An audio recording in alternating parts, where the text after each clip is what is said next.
那么首先我们很感兴趣的就是为什么诺曼先生作为一个高球巨星会对中国的高尔夫球队感兴趣？ So they're very interested to know why you've taken so much interest in the Chinese golf, the Chinese national team. Well, my interest started 21 years ago when I came to mainland China and did the first exhibition match for the game of golf in Xiamen.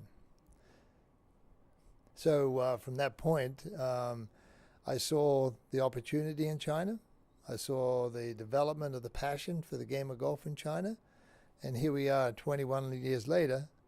I've built golf courses in China. I have businesses in China. I have an office in Beijing.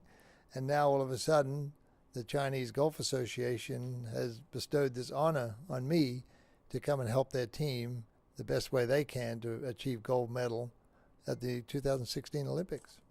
他有办公室在那边，哦，你好 ，office 一个 Okay.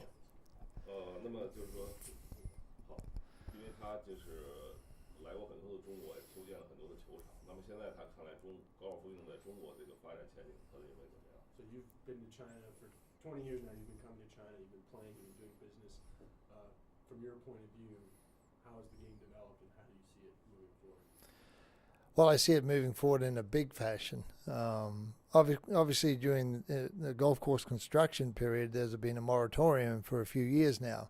That moratorium is in place for a reason, for the central government to understand how to make golf a sustainable sport.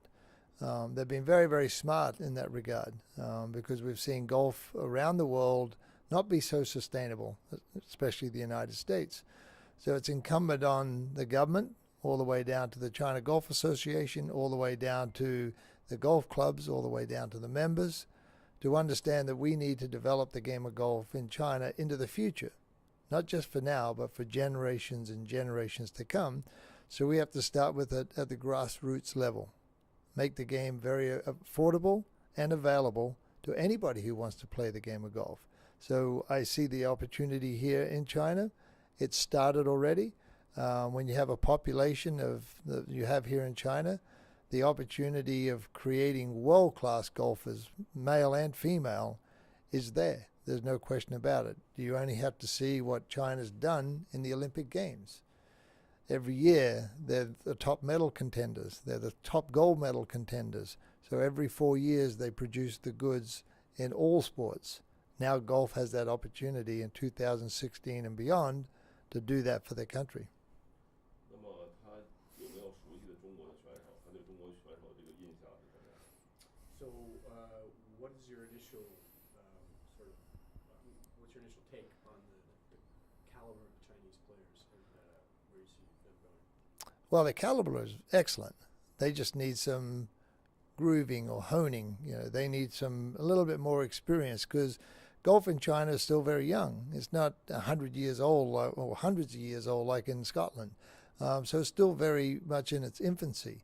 So as these young players come through, they're going to need to get the experience. They need to have the wealth of information that an experienced player can give them. They're getting good coaching, obviously, because you only have a look at the number of great Chinese players in the LPGA.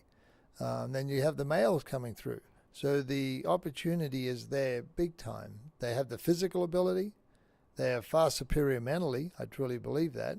So you put those two together with experience over time, you'll have the East taking over the West in the game of golf. 那他有没有看过，比如说中国选手的比赛，比如冯珊珊或者是？ Have you ever had a chance to watch in person or on TV some of the Chinese players like Feng Shanshan perform? No, I have not. No, I have not. 那么，如果要是中国的高尔夫想在夏季奥运会上有一个好成绩的话，他认为是不是应该把女子作为一个重点？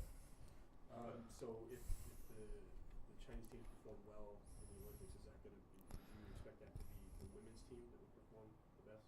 Well, I hope it's across the board. Right now, the women seem like they've got a leg up because of their positioning in the world rankings. That positioning in the world rankings and the points will give them the availability and the opportunity to field a very, very strong team.